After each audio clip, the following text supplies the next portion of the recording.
And the Duster is back, baby, and it has stayed true to its roots. Unlike a lot of its competitors, which are just named on their predecessors just so that they can do good sales, while actually they have nothing in common. You know what brands I'm talking about.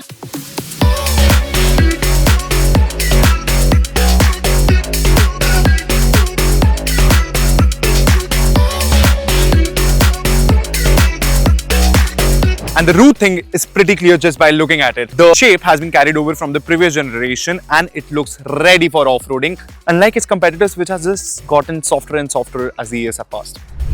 Now what feels like the biggest upgrade is the interior. क्या कहती थी Creta? कौन हो तुम? आज Duster कहती है? तू क्या है बे? What I mean to say is the feature list is pretty impressive. It has got two big screens, a 10.25-inch instrument cluster and a 10.1-inch infotainment system.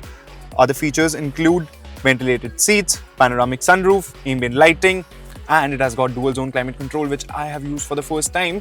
क्योंकि तने को गर्मी लग रही थी, मुझे ठंडी लग रही थी. पहले तो 5 मिनट हम लड़ते रहे कि ठंडी गर्मी. उसके बाद हमको रियलाइज हुआ अरे dual zone climate control. उसके बाद तो मजे.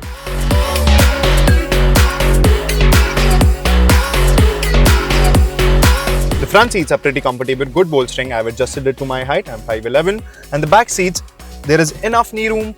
Just about right headroom. The thigh support is also pretty decent. 2 people will sit very comfortably here. 3 people will be cumbersome. While the Duster earlier came with a 1.5 petrol and diesel option, now you don't get a diesel. Only a 1-litre 3-cylinder and a 1.3-litre turbo 4-cylinder petrol. This what we have here is the 1.3-litre petrol, which makes 163 horses and 280 Nm of torque with the 6-speed manual, but you also get the option of a 6-speed DCT as well. But how does it fare on the highways and on the carts? Let's find out.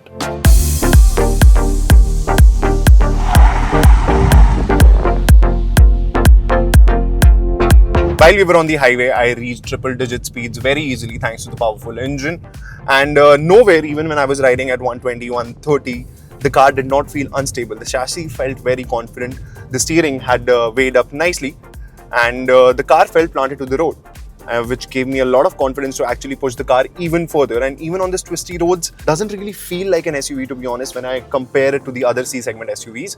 And what is actually really impressing me is the mileage. You know, in the city, I was easily getting 12.5 to 13, even though I'm driving like an and while going up this hill, I'm getting around 10.5. And on the highways, I was easily getting around 15.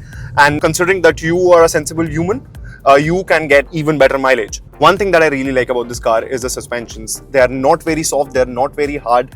They are a perfect blend of these two. And the ride quality is very comfortable. Even though the car is filled with luggage and we are 2 people in the car, there are no problems as such.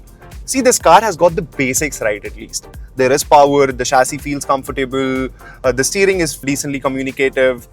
There are no legit problems while driving the car.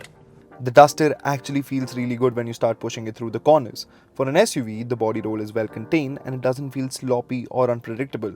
Turn-ins are surprisingly sharp and the front end responds nicely to your inputs. It feels light on its feet, which gives you a lot of road confidence, especially on twisty roads. What helps is the suspension too. Soft enough to handle bad roads, but composed enough to keep the car stable when you're cornering at speeds. Even mid-corner pumps don't unsettle the car too much, which is something you really appreciate on our kind of roads. Pair that with the strong mid-range from the turbo-petrol and you can carry speed through corners without constantly working on the gearbox. Overall, it's not just comfortable, it's actually engaging to drive when the road gets interesting, which is all what the Duster was about, and luckily still is.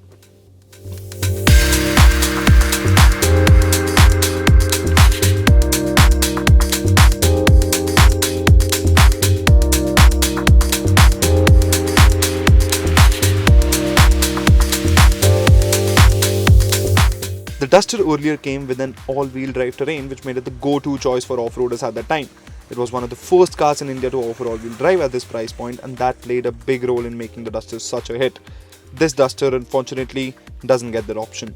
It's only available with the front-wheel drive terrain, but will Renault bring back the 4x4 or all-wheel drive option? Well, there's no clear answer yet, and I don't think they will. But for what the Duster currently offers, I still think it's a great package. Starting at 10.49 lakhs for the base variant and going up to 16.99 lakhs for this 1.3-litre turbo-petrol manual, it definitely brings in strong competition to the segment. Summing up the review, the Duster makes for a complete package. Looks decent, if not the best, The feature list is sorted, the chassis is stable, the engine is powerful. I tried to nitpick things, but I genuinely couldn't find any, which is impressive in itself. What about you? Would you choose it over the hundreds of competitors that it has, or will you go for the Duster? Tell us in the comments down below. Thank you so much for watching. Do subscribe to Drivers Hub. My name is Divij Sindhwani. See you soon.